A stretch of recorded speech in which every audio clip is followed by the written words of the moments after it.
Hey, what's going on, guys? Well, I have a new knife review for you today. Today we're talking about the Smith & Wesson HRT1. This is a cool little fixed blade. I have a lot to say about it and some general information. I'm sure I'll just be thinking aloud and babbling a little bit, but that's okay. So here's the knife. Here's the box it came in. Just a quick note. I like when knives come with this. For safety purposes, it was packed with the cardboard sheath on there so you don't cut yourself, as well as a tip guard. Little piece of plastic. Alright, so when you first get your knife and you're handling it, whatever, you don't accidentally poke yourself. I like that. It's very nice. Some Kershaws come with this. Pretty much most Schrade fixed blades come with this. No surprise here. Smith & Wesson is a subdivision of Taylor, which also makes Schrade knives, and Uncle Henry's and Imperial knives. But anyway, save these tips. Just my tip from me to you, save your tips. You can use these on those random kitchen knives you have in your drawer. So when someone goes to reach in there to grab one, they don't cut themselves, or at least poke themselves, and make some cardboard sheets too. So anyway, standard Taylor brand paperwork comes with pretty much all those knives. So, some specs. Let's get these out of the way. The knife is 8 inches on the button overall. All right. The handle is 4.13 inches. We have two Zytel, very smooth Zytel handle scales. All right. Our blade is 3.8 inches long. It's a 440C, and this is a Warncliffe blade, and we're going to talk about that because I have some feelings towards that. The weight on this is 8.4 ounces. All right. So first of all, it's a very tactical looking knife. Okay. Now, being a boot knife, this is how this is marketed. This is marketed as a boot knife. The purpose of a boot knife is a last ditch effort to defend your life. Period. Okay, so that being said, any knife you have on you that's kind of sharp will be a good boot knife. But that's not really what you want to know. You want to know more specifics. The reason I say that, the reason I point out that dumb fact, is that any knife will cut someone if it's kind of sharp, and if it's kind of pointy, you can stab it into someone. The majority of knife crime doesn't happen with $500 custom folders. Okay, they happen with $2, Walmart 8-inch chef's knives. Okay, people go nuts, crackheads. They're not knife people. Okay, most of the people doing the stabbing out there in the world are not knife people. They're nut jobs, and like I said, they're crackheads or meth addicts. Drug dealers, whatever. They don't have expensive knives. Okay, most of the time they don't even have cheap tactical knives. They don't. They use kitchen knives. That is a fact. Okay, why? Because kitchen knives are everywhere, pretty much every household. Okay, and most people don't have expensive ones either. And yes, a $1,000 beautiful custom piece of work will stab you no better, for the most part, than a dollar store chef knife. If it's pointy and it's sharp, it will go into your flesh. All right. So I just want to make that point, because if your ultimate goal is to have a knife to defend yourself, this one will work. That's why I'm pointing out. Any knife will work, as long as it's kind of sharp. The other reason I'm pointing out that I'm treating this as a boot knife because that's how it's marketed, that's how it was sold, and that's how I've been carrying it and using it. Now, when I say using it, obviously I haven't been defending myself on a regular basis, but I have, purposely wore this around town. When I got home, I would purposely draw it, see how fast I can draw it, see what the pros and cons are about it, carrying it, things of that nature. The steel on this is 440C, okay? 440C in general is a good steel, and the heat treat on this one I think is okay. It came sharp enough to cleanly slice through cardboard, not sharp enough to slice through paper, regular printing paper, or copy paper. Okay, you can put a nice edge on this, which is important for a boot knife. Edge retention means absolutely nothing for a boot knife or a self-defense knife. I will say that again because this is important. If you're carrying a knife specifically for self-defense and you're never going to use it for anything else, the type of steel you're going to have is completely irrelevant. I've had long discussions and even arguments about this before to people. All right, you do not have to worry about edge retention or even blade quality. Unless it's going to snap in half when you're stabbing someone with it or slashing with it, you don't have to worry about it, okay? As I've mentioned before in many videos, and probably in the beginning of this video, I don't know, but most knife attacks happen with cheap kitchen knives, okay? So do not worry about that. Too many people get fixated on the details. What is the purpose of this knife? This purpose is to defend yourself. If you got a decently sharp edge and a nice point on here, you could do just fine doing that. So all that being said, I do have issues with how this carries. So overall, I do not recommend this particular knife for a boot knife that you can rely on to defend yourself. Not because of the knife, because the knife itself, the quality is actually very nice. I'm going to talk about that in a review. But when you're carrying it, the sheath, the combination with this sheath and this knife does not work for me. All right, if you were to get this knife, I would recommend just getting a different sheath made for it. That's a very, valid option. You can do that. If you like this design, this will work very nicely for you as a defensive blade in most respects, okay? Being a Wharncliffe style blade, it's lacking. And I know a lot of people love Wharncliffe blades, and I like the way they look very much, but you have a completely straight edge. Okay, this will not slice as good as any kind of curved edge, particularly recurves or hawkbills. It's just a fact. That's it. People love these. They like the way they look and stuff. They're very utilitarian, but they're not as versatile as a standard clip point or even a drop point. All right. So if you're going to get this knife for utility, first of all, because the steel is a little bit on the cheaper side, it's not going to have great edge retention at all. It will not hold a good edge. So if you were to get this knife and use it daily, you'd be disappointed. It'd constantly be dull. You'd have to constantly sharpen it. Okay. That being said, again, as a boot knife for defensive purposes, it means nothing. This will work just fine for you. You sharpen it up out of the box once so it's nice and razor sharp. Okay, so you get a better than factory edge on this knife. You put it away and you hope you never have to use it, period. But here's my issues. I have a boot here to show you this. Okay, this is the Cabela's boots that I've been wearing. I had these for a couple of years now. They're fantastic boots. They're holding up really well. I think these are like 60 bucks or 70 bucks. Very happy with those. But it's not on the boots, it's on the knife. Here's my issues with the sheath.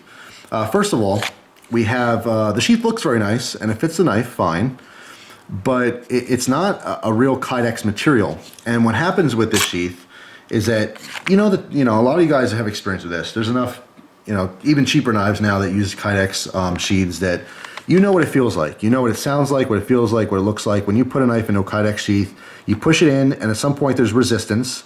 And when you push it further, you hear a little click. You know what? And then when you pull it out, same thing. This does not have that, and I'll tell you why, and I'll explain briefly how these work. I'm sure most of you already know this, but just in case you don't, here's how a molded sheath works. Obviously, it's molded to the blade shape, okay? As you're putting the knife into the sheath, at some point, the base of the sheath has to have a raised portion in the knife. In this case, we have our grind, and then here's the ricasso, okay? Here's the bare stock of the blade, okay? That's a raised point. So as you're putting this through, that raised point wants to lift up. And by lifting it up, what you're doing is you're spreading the sheath open. This is how all molded sheaths work. As you put the knife in, it spreads the sheath open, and then obviously once the design in the sheath matches the blade, it snaps shut. Okay, it's as you're pushing in, it's trying to squeeze, but it can't squeeze together because you're separating it with the blade. As it gets all the way in, it shuts, okay, and it locks down, just like this.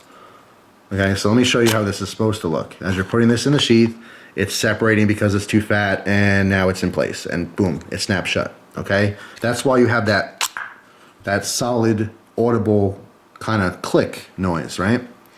This sheath is not as rigid. It's not as strong as real Kydex. So what happens is, when you separate the sheath, okay, and you put this in, you separate it as it's being spread apart, once it reaches the place it's supposed to, it doesn't have the rigidity to, push back down. It's softer. So instead of going, oh no, and closing, once it can, it goes, ah, and then it's in all the way and just, it's just there. All right, so because it's softer, it doesn't function how it should function in this particular sheath design. So what happens is instead of having that audible click and the retention like it should, it basically pressure fits in. So once I get to a certain point, it feels like there's resistance because it wants to spread the sheath open. And the more I push in, the more it spreads it open. It just stays open because in the tip, it's basically being compressed in. Okay, so instead of having a nice audible click, what's happening is you're just getting a pressure fit. So when I want to pull this out, it's just releasing the pressure, okay? So it doesn't work how it's supposed to work. It does function as a sheath because of this, and I guess the benefit to this is it will never rattle, All right, some Kydex sheaths, even though they're properly made, or you know, almost properly made. Obviously, if they were, they wouldn't rattle. But once it snaps in, there's a little bit of play, so you hear like a noise. You know, this doesn't have that. So if you want to consider that to be a benefit, sure, that's a pro. It's totally silent, and it does hold the knife in. But for its purpose, once again, this is very important for this particular knife and this particular design. For other utility knives, this is great. You know, this type of sheath, fine, whatever. It's not working how it's supposed to, but it's actually, you're benefiting from it. This particular one, you're not. Because when you put this in the boot, okay, what's going to happen is you have too much pressure of this knife inside the sheath. So when you go to pull the knife out, the sheath's gonna come right with it, all right?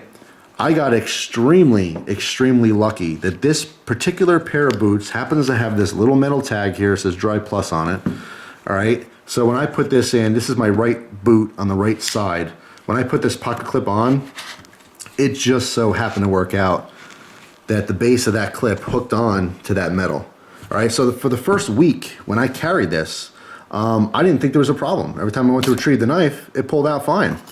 All right. But one day, I happened to put it on too far to the back, just like this. All right, so when I went to take the knife out, the whole thing came. I'm like, well, what's going on here? What's the problem? And I looked at it and I said, oh, I get it. All right, so by design, this sheath does not work with this knife. The one thing you can do to retrieve this is obviously you put your thumb on the top of the sheath, okay, to get the blade out, right? We all know this. In fact, a lot of people now, they're making sheaths that is purposely flared out here for that reason, so it's comfortable to do that. That's great. This sheath doesn't have that. The problem I have with this, and this goes to the second issue with the pocket, with the sheath, is you have a molded plastic clip. You know, obviously we prefer metal, but whatever. To be completely honest, I've always kind of scoffed at these plastic clips, and I said, oh, plastic is gonna break. I've never had a plastic clip break. Not to say they don't, I'm sure they do, and if you hyperextend it too much, it might break or bend out of shape and not function for you. But I personally never had one break. My issue is that it's not swappable to the other side.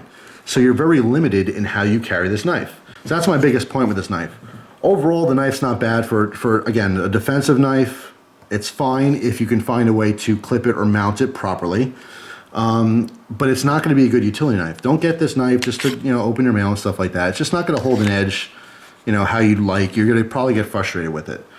So all that being said, I love the way it looks, but I think the only reason you would get something like this is if you just think it's cool. There's nothing wrong with that. And if you want very light duty use too.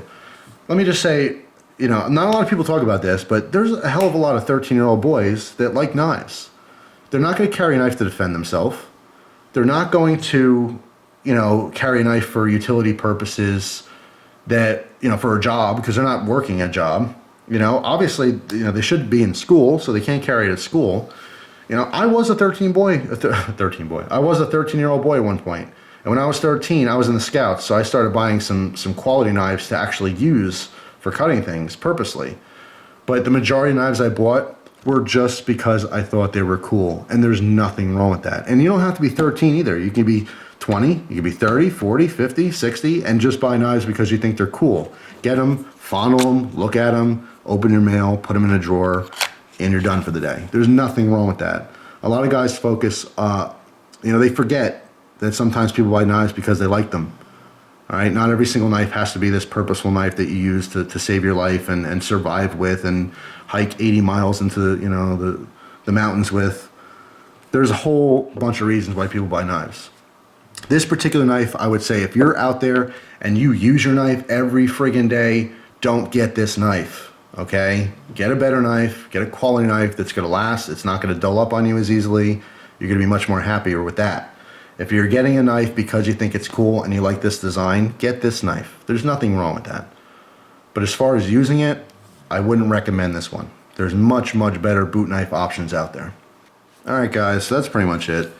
Not much else to say on it. I think I made my points. It's very cool looking. It's very comfortable. I just wouldn't trust my life on it just because of the sheath system. If you really like this design and you really wanted to carry this one as a boot knife, buy the knife, have someone make you a sheath for it that's going to work properly. Done. All right. So that's it. Thank you very much for watching. Always appreciate your time. And I hope you guys have a great day. Take care.